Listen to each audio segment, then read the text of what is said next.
नमस्कार, जय हिंद, जय Bharat and welcome to Def Talks. This is Aadi Achint. Mark Carney, Canada के prime minister. You never expect Canada के prime minister to say anything proper, but for the first time I think एक western leader ने आके अपनी पोल इतनी जोर से खोली है कि वन कांट रियली इमेजिन ये चीज कभी खुले में बोली जाएगी।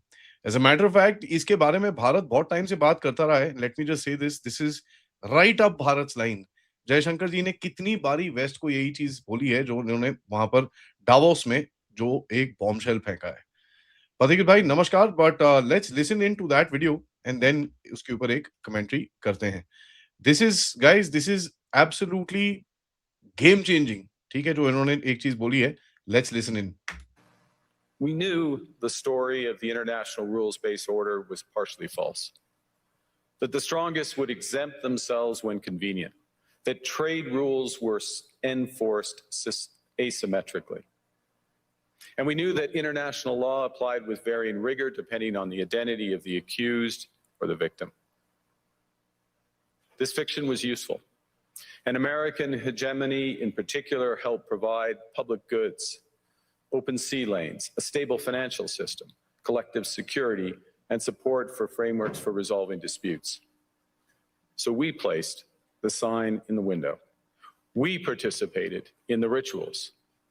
And we largely avoided calling out the gaps between rhetoric and reality. This bargain no longer works. Let me be direct. We are in the midst of a rupture, not a transition. Over the past 2 decades, a series of crises in finance, health, energy, and geopolitics have laid bare the risks of extreme global integration. But more recently, great powers have begun using economic integration as weapons. Tariffs as leverage, financial infrastructure as coercion, supply chains as vulnerabilities to be exploited. You cannot live within the lie of mutual benefit through integration when integration becomes the source of your subordination.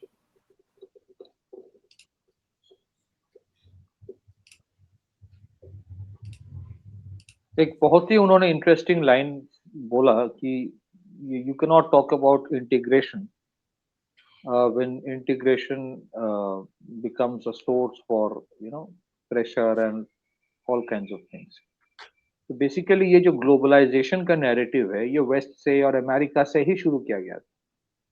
Gate वाला आया था, general agreement on tariffs and trade.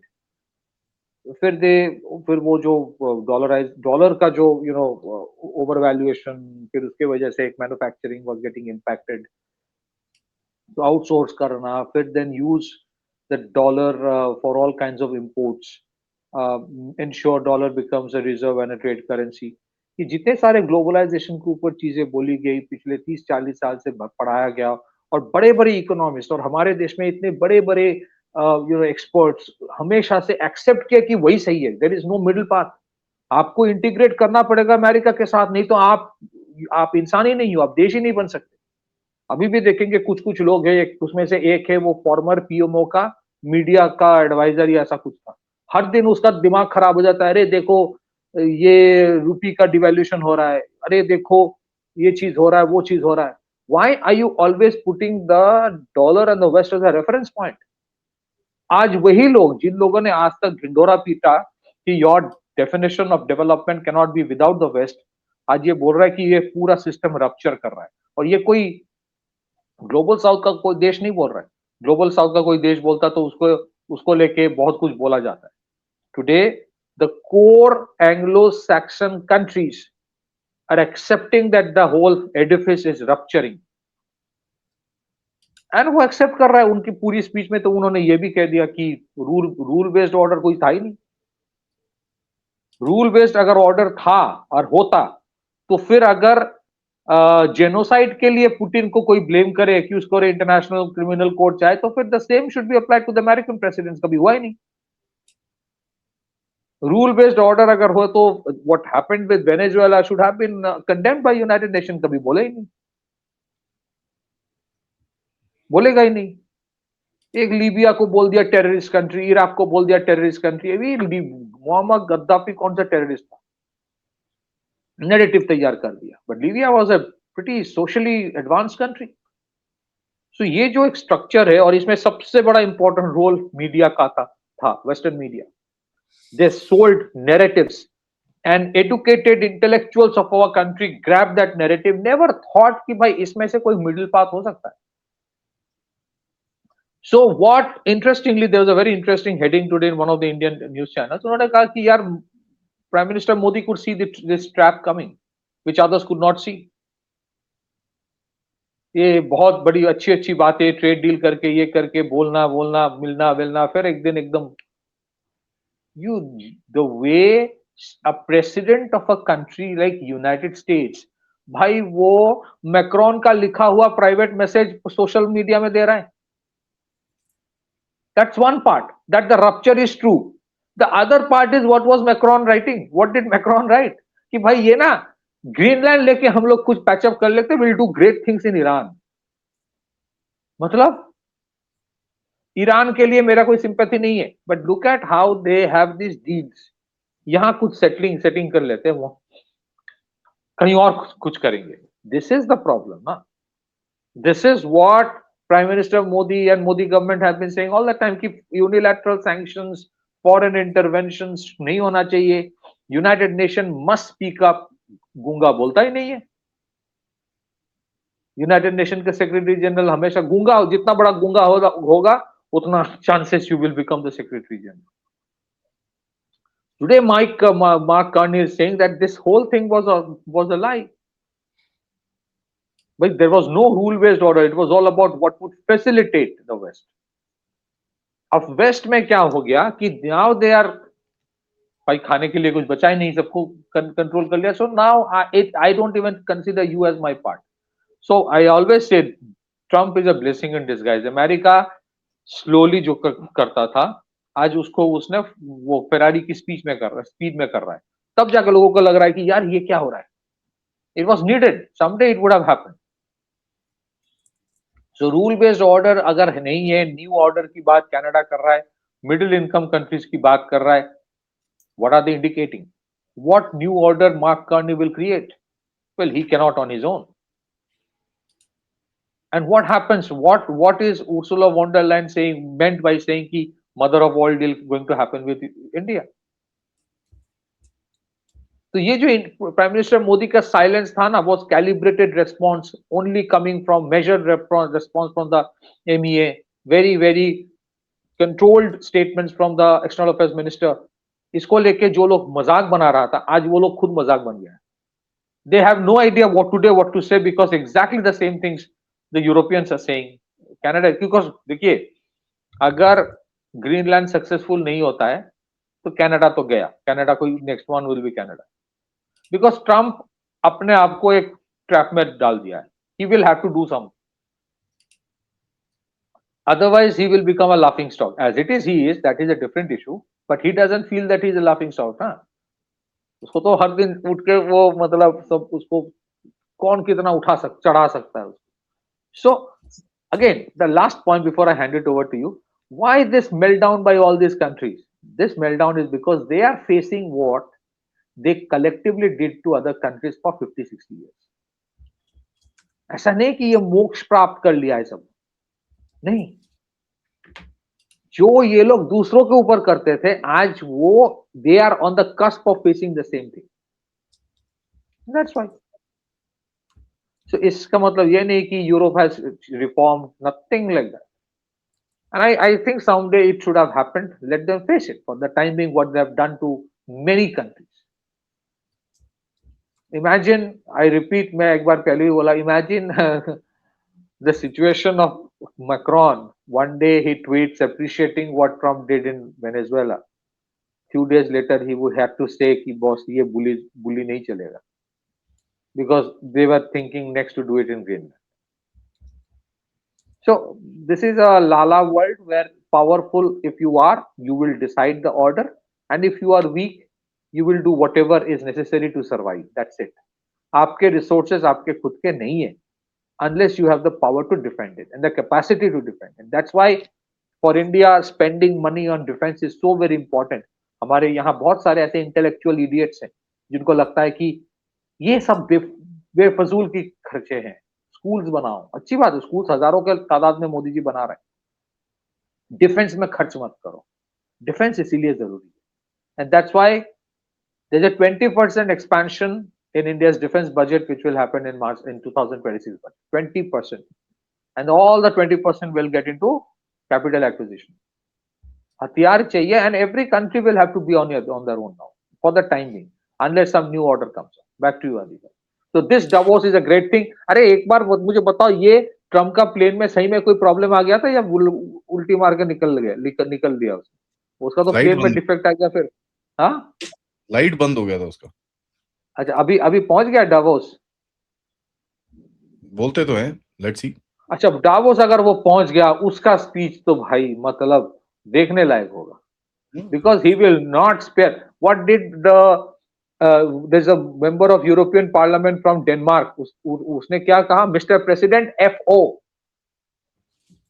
He is saying, that person said it to the American president, FO, मतलब पूरा word बोला, just FO नहीं बोला।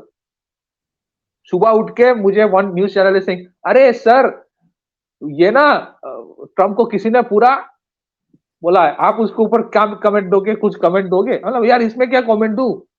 But it has reached to that stage where एक दूसरे को गाली गलौज कर रहा है, and it's all good. Let this western edifice collapse like this, it was inevitable. Back to you Aditya. Actually एक पॉइंट है यहाँ पर, और एक बड़ा इंटरेस्टिंग सी चीज हमको समझनी है कि अगर आप इस पूरे स्ट्रक्चर को देखें, यहाँ पर हुआ क्या है, what has happened here? The same Europe is happy creating chaos and regime change in Iran, in India, in Pakistan. In Pakistan में तो 25 बारी होना चाहिए। वेनेजुएला में सब लोग जंप फॉर जॉय कर रहे थे। यूके का ट्रैक रिकॉर्ड तो रहा ही है, ठीक है। डेनमार्क में से क्या निकलता है? आज जो डेनमार्क रो रहा है और जो दुनिया से हेल्प मांग रहा है, you will all be surprised to know that the happiness index comes out from Denmark. Right? तो हैप्पीनेस इंडेक्स वहां से आता है। आप दुनिया को बता रहे हो भाई साहब, you're unhappy, you're unhappy, you're unhappy, you're unhappy, you're unhappy, you're unhappy. Afghanistan is happier than India, Bangladesh is happier than India. जिसके पास साला पिछवाड़ा धोने को पानी नहीं है, मुंह में खाना डालने को नहीं है, they are happier than a country with where, जो बोलते हैं ना क्या, वो abject poverty is less than 1% now.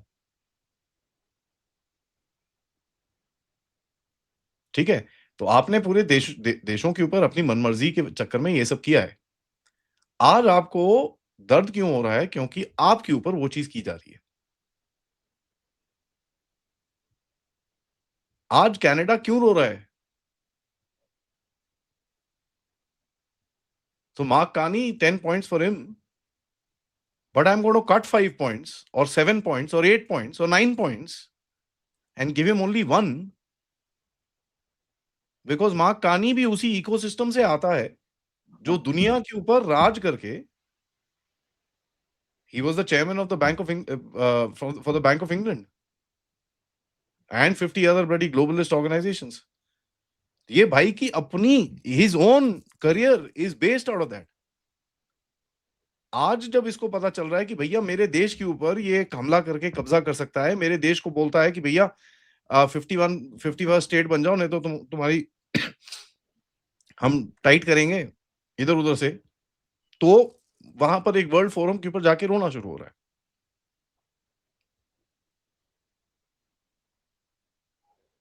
यही चीज जयशंकर जी ने कितनी बारी बोली है वेस्ट के सामने, once, twice, 3 times, 4 times, 5 times. उनके अपने words, Europe needs to get out of the mindset that Europe's problems are the world's problems and the world's problems are not Europe's problems. Is a very clear example कि साहब hello, but उस time पे सैंक्टिमोनियस थे। सैंक्टिमोनी मतलब हम तो हम हैं, हम ही हम हैं, तो क्या गम है भाई। आज वही सफेद चमड़ी एक दूसरे सफेद चमड़ी पे चढ़ा हुआ है, तो इनका रोना निकल रहा है। इनके तेल, आग और पता नहीं क्या-क्या निकल रहा है गलत-गलत जगहों से। रियलिटी ये है। सो आई आई आई जी आई एप्रिशिएट हिज स्पीच, मैंने पूरी देखी उसको, बड़े ध्यान से सुनी। But I also know the guy is full of shit. Over to you man. नहीं, आपने बिल्कुल सही कहा, क्योंकि ऑल दीज कंट्रीज अपने देश में असाइलम किन लोगों को दिया? All kinds of elements who actually conduct terrorism under the garb of political activism, freedom of speech कितनी freedom बारी of सुनाएगा speech. आपको ये? जी बिल्कुल. So they have all done that, and there is no exception. None of them have an exception. Index index निकाल के नौटंकी करना, ये करना. अच्छा, दे ये सारे they have been equal shareholders in the loot of US. If I may be allowed to use that word, European देश अफगानिस्तान में बॉम्बिंग नहीं किया, इराक में इन्वॉल्व नहीं थे. हर जगह जो अमेरिका जाता था, कनाडा नहीं जाता है क्या? ये फाइव आईज इंटेलिजेंस क्या था? मैं तो उसको one wicked I and four paralyse legs बोलता हूँ. पर बेसिकली ये five I's intelligence, what is five I's intelligence? वो करता क्या है? So today they are all trying to portray themselves as saint, holier than thou. You know, जितना focus, जितना focus the Western media has put on Ukraine and Russia conflict, उसका 1% भी they do not put in all the conflicts in Africa or South Asia, even in Middle East. Yemen में जो civil war 10 साल से चल रहा है, कोई focus नहीं होता. Why? Because Ukraine conflict में it is the white man killing the white man. That's it. इनको लगता है कि यार why would the white man kill the white man? So आज भी यही issue है. Why is a white man from across the Atlantic attacking the white man on this part of the Atlantic? ये प्रॉब्लम है. Problem ये नहीं है कि रूल बेस्ड ऑर्डर टूटा गया. रूल बेस्ड ऑर्डर को बनाया गया था तोड़ने के लिए. It will always be to facilitate them. So I think it is like you can say karma catches up, or you know that the clock has come a full circle, या जो भी ये सब बोला जाता है. It's like that. And invariably, inevitably, Trump being vindictive, if he gives a speech in Davos, it will be worth listening. The kind of expletives that he would use against Europe, and he would use it. उसको ये भी लगता है कि जितना wokeism दुनिया भर में है, अमेरिका में है, उसको लगता है all that is coming from Europe. तो उसका वो भी एक एंगल है. Last but not the least, if you look at some of his recent tweets, जो वहां पे वो बोलता है कि हम सब्सिडाइजिंग यूरोप, नंबर वन. फिर वो बोलता है कि नेटो को बोला गया, NATO has told Denmark time and again, take care of Greenland, national security threat, नहीं तो रशिया आ जाएगा. Russia can not be our neighbour, we don't want Russia as our immediate neighbour. अबे अलास्का के इधर रशिया है, तो क्या अलास्का अमेरिका का पार्ट नहीं है क्या? Just across the Alaska it's Russia, barely a few kilometers, or like that. So it would have happened this way. See, let me say my last point, Adi bhai. दुनिया में सबसे आसान चीज, सबसे आसान जगह जहां पे अटैक करने से कोई रेजिस्टेंस नहीं होगा, दैट वे कैलकुलेट अगर इन लोगों ने किया है, तो that's number one Greenland, number two Canada. बाकी जगह रेजिस्टेंस तो थोड़ा बहुत होगा ना. आज वेनेजुएला में oil companies are scared to go, क्योंकि उनको पता है कि वेट क्या कर रहा है, what is waiting for them. भले ही मदुरो को उठा लिया. So as things stand, this is going to implode. I repeat, BRICS 2026 is going to be very interesting because of that. ये world order जो बोल रहा है, they might all try to get into this bandwagon, but we should be careful about that as well, because they have a habit of getting into it and then hijacking things. Back to you. I mean, imagine that.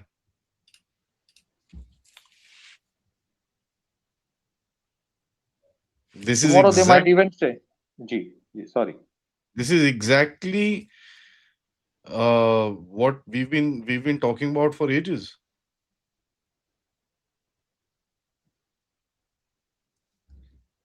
In fact, मुझे लगता है आदि भाई, there's another thing going to happen. एक America में narrative चलाया जाएगा, how Europe has been colonial, how the Brits have been the worst colonial powers, how they have created problems in Canada, US, ये सब शुरू होगा. So colonial history के बारे में they will start digging out from the graves each other's secrets. So how does it impact India? Huge way. उस दिन मतलब one very interesting thing आदि भाई says all the time, and I agree to that. बहुत सारे जो problems हमारे neighborhood में है, इनकी जड़ तो यहाँ पे नहीं है, इनकी जड़ तो वेस्ट में है. हमारे यहाँ के जो इंटरनल चैलेंजेस है, उनकी जड़ भी वेस्ट में है. एनजीओ से जो फंडिंग आता है, चाहे वो कन्वर्शन के लिए हो, चाहे वो नक्सलिज्म स्प्रेड करने के लिए हो, चाहे वो वोकिज्म हो, everything. Now, the flow of fund will have a huge problem if they are at war with each other. If not kinetic war, but the war by other means. And that is going to start, which gives a great opportunity. इसमें अगर China अभी silent है, let's not presume China is not plotting something. उनके लिए nothing can be a better opportunity than in the next 3-4 months window to go for Taiwan. Back to you, Rajiv. Thank you, bhai, for that. सबसे request है, like करिए, subscribe करिए, and share this with your friends and families. And of course, if you can, do support the channel. Please check out the description for further details. Namaskar, Jai Hind, Jai Bharat.